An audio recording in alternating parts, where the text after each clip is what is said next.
Hello there. How are you doing? It's me again, Mathon. Came back to share with you some few words in Dinka. I hope everyone will enjoy and learn through it. I'm not here to say I know a lot, but I'm here to give you a little bit that I have so we can share together. Maybe some people would like to learn from it. As I introduced the video last time, that we need to learn or teach ourselves to learn a few words in Dinka. I'm not perfect, so this is an introduction. However, I'm going to turn in to speak in Dinka. So I would like my viewers to subscribe my video. If they like it, just subscribe it and have a comment asking me if I could make more video for you to watch.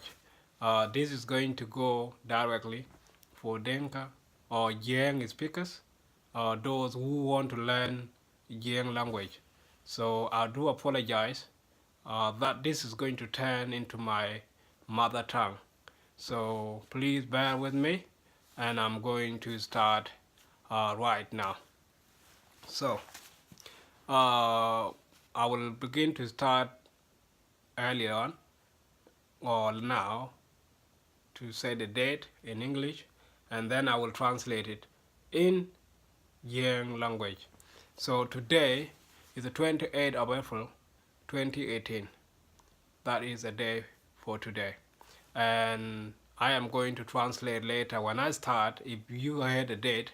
that means it's linked to what I just introduced to you. So I'm not going to go back and keep translating. At least I have to do a different video or do a different edited. But this one I'm taking it naturally. There's no edited way. So I'm just recording it live, and I'm going to try and send it as natural. So I don't want to be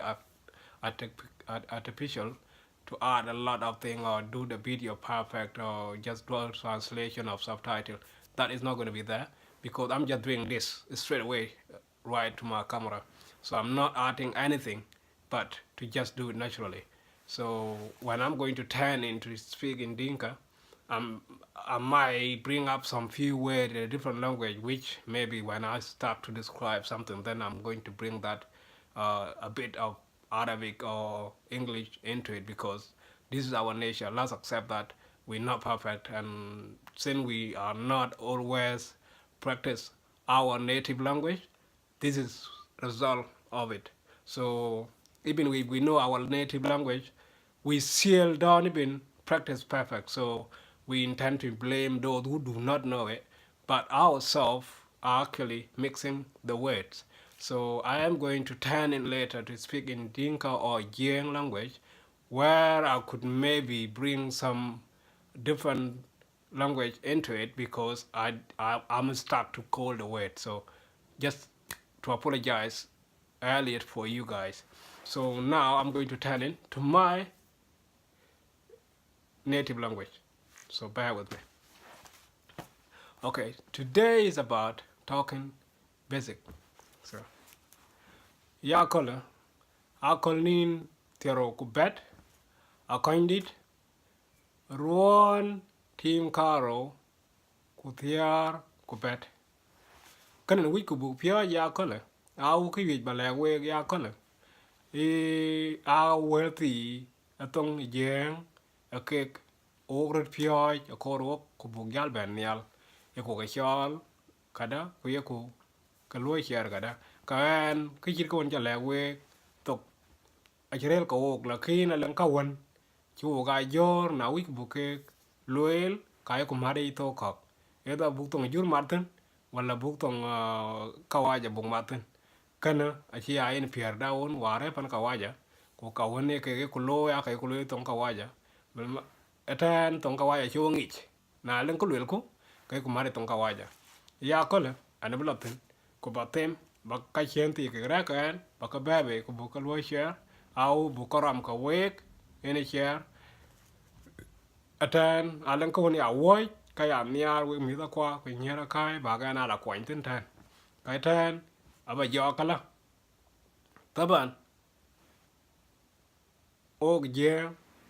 o galong tok ku tuang da ay ku niar ku bungi na leng ko chu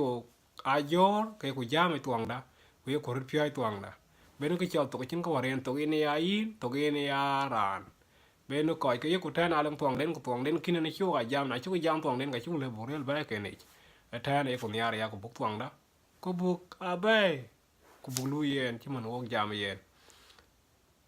ye ku jok da ye ku jok la tok ấy mấy cái nhà cô lên bên nhà cô bên có được giải chọc cô nàng ít mấy ngày tuang đó cả ngày bớt chọc cả đó bên nó câu hôn cho này này yok lấy bộ queer ở trên ấy cô yok mít cái cho men ấy giang hoặc là men ran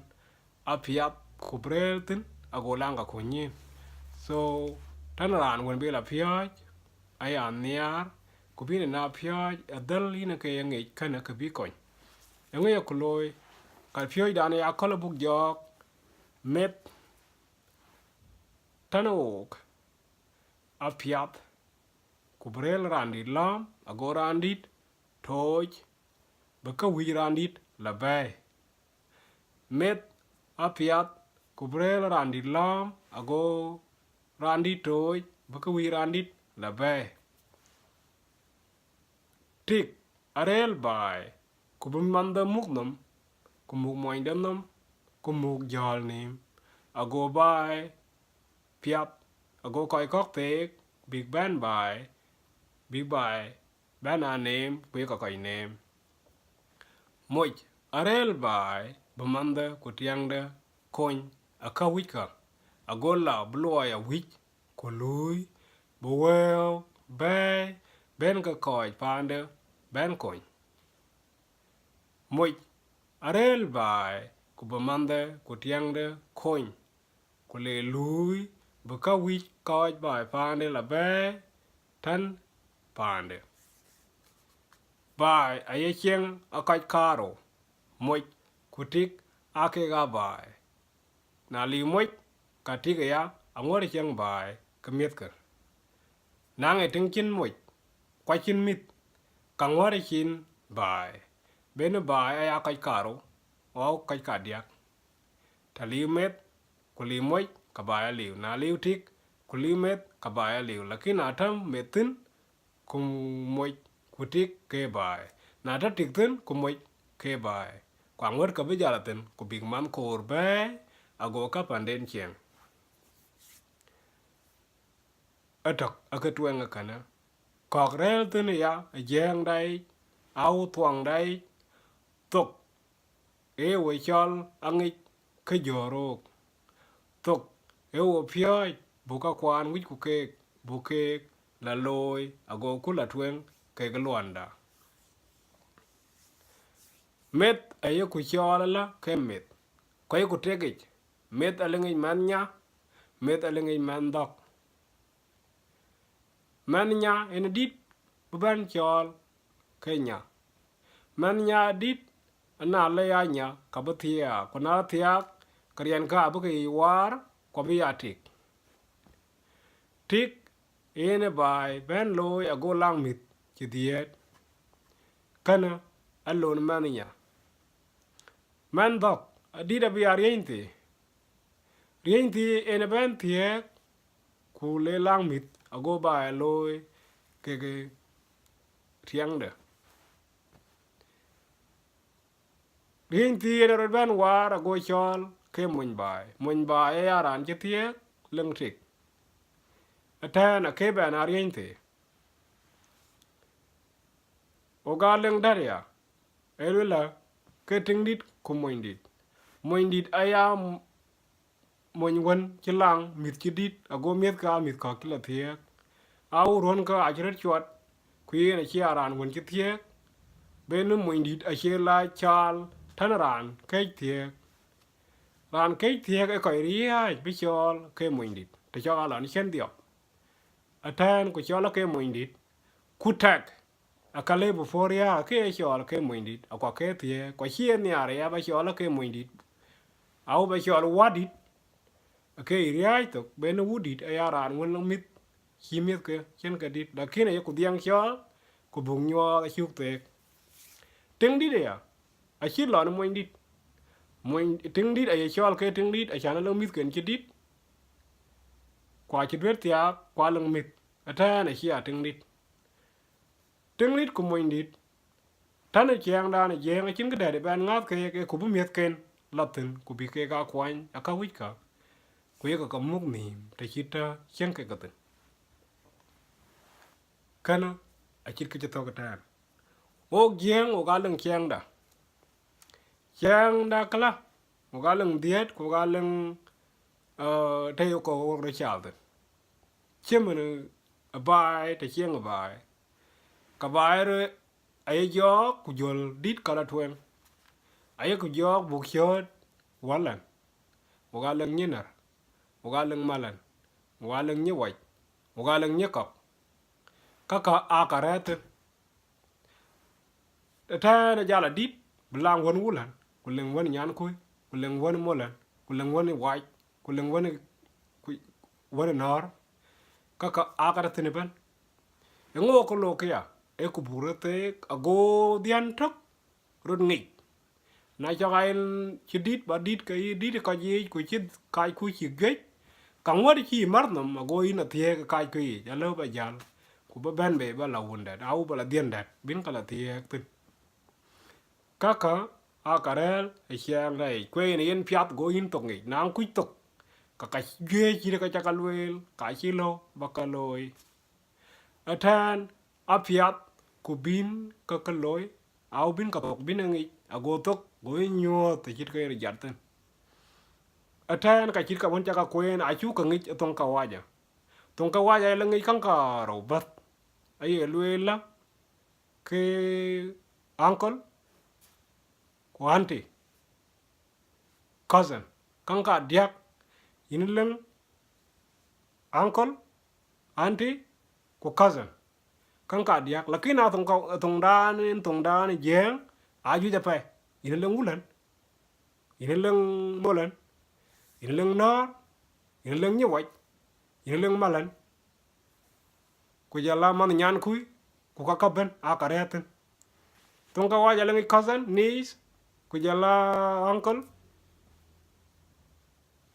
and cousin so ka ben man a ligi so tan ai o jal jor chi man tan pan ka waja a cho jal liab kok ke kuj ku ai ko ja ti an wo gu chi man gan tan ale ba jal tan man tin bala amat Jieng dan loi na la yu ki tiang ko kai ko garetin ka koi won ko ga na a cho lo uncle walan ku jala ke cho walan kana a che ke gam ran ba tanu aren won gamin ka ngi kenen hira ni cho walan e nyande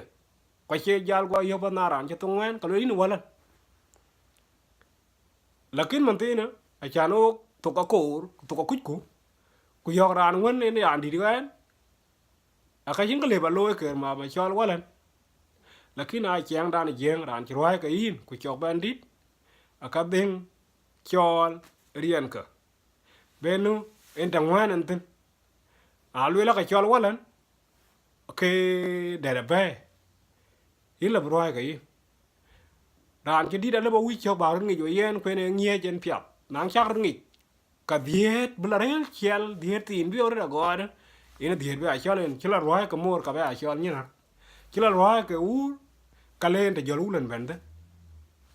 e ngodia e nor almayem te bina jala yok tun ko en kende birian ka yok ten lakin na ka kor ngi kwa ye ting tan kale ba chor yan ka a chane na ka go ngi go ina ngi ruai ka in ka da ken a ke tuang da wo koin ten na ye tung ka waja aka jal ko pat na cha ga yini ni ran won jidong ka mo yi kor ko mo ra chi ran woril ko chi ban la wujran det bye bye ke ran ke ko chol walan kwa che ke le bi tung mon jang che ke le gam baran won ba chol walan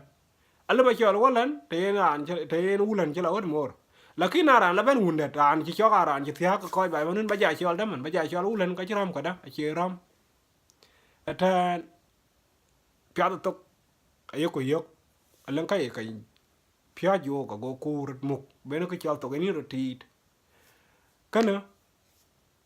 aya cái quan yi cái hit ka won like we benu cái story but ente ok pietin e to cái nyuat ka kwan ku le twang dai awoti ago yina ngi ka balwel e real nyanda wala ka balwel branda la god an ya kolo kadien ya lwela to ka wich ku buk rom ku lat ku ich a chu wich ku buk ga de chen chi ben riel pa wa ko chi ben er ku ga a che riel kriej ben jal ben got a che de di ka danga pat ba de di ku jala got ka ka yej ba lwela ya kolo ka bi de chen ba ka ga loy a cha wich ku bi ya lwela tarjem bin ka dang ba got ku lo tarjemu a che yene ka twen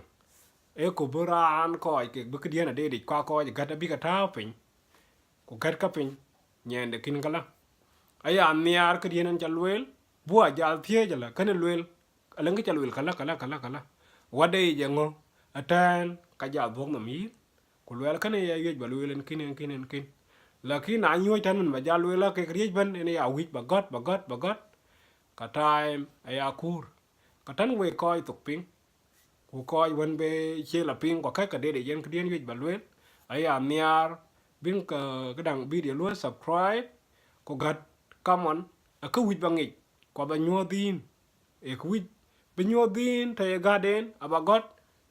ko tuojin e ku wit be nyodin e chan ba kwani ja pap ko ba kanen yej balwen ba chapin ka ngwad ber ko la twen ko ba nyodin e ngo kan yej ko balwel ka we Jieng da video kana acha loy ka bar ko achan ka won yej ba ka loyel aya ka wi ko ba ka tira pat ko ba ka deri kana acha da jieng da diet o mach nye ngi jo ka wi bu loyel o mach ata na ya niar ko ba video kana ba loy subscribe ko loy ka click on subscription achan o buk la twen ku yin kan common constructive common na chan bangi ka cha lwe la chin ka wan chi wai tin guna la ngi wai tin ya yu bar chok cha mun ja mana is my second time to this video ku ba lwe record ku toj we ku ba ka tin benu ka bu wai tin a we ga be la ga cha la bangi jirat ran che ko le jirat quran che ko odrat ka tin na len kra la ko chen man ku yin gan ko ku le yin ka la ngata chen nang cha gam la ka bi be ka jol be be ka chi la ben bi we ko wala bi chot ko ka le ge la an ka len ka ta ko ku bi chot be kwa chi la bang ye ya ku ba la ke chot ko ka len ka ral chen na ko chen a ke ga be tin kwa bi la ge ka o twang da en tong yen en ral ka o ayo ku niar bran ya got bran ya jam yen quran won che jam yen ku buk ben bugaram ago ka kwaj bangi tan yin ago ka ngich balagan agwa phiech ago in phiech kana akiyech ko balagwa mada kwa ko nyera kai ke bubidia kan oi aniar ba oi ko twanka en ke chal subscription kana ko bula twen bi wa mada kwa ko nyera kok ban mai chien biting ko biga ting awat chi ga lo ka ya aya niar ba ga bokyan ko le ka gan alen kanen chalwel won twen chan ka pai loel pen re otun kana a chola kainte en kon chalwe ka kolnin te ro ku bet a kainte ron tim karo ku tiar ku bet which mean is today is 28 of April 2018 en ko won chalwe ka tong monja atan calendar raten calendar da lakini cholo ge ne eting chet bar ko pai kwe kai go len a chuga like loy o ke chia lai loy e yo karlik lakini len loy ke yingi to ko leo ko bula twen ke ko won pap ka kan a ko a cha loy ke generalize an introduction yu bakang la twen bating tong dan kan wi ku bu fyoj na wi bu fyoj ba den ke study material abu ka ja lo release ke kulut subscribe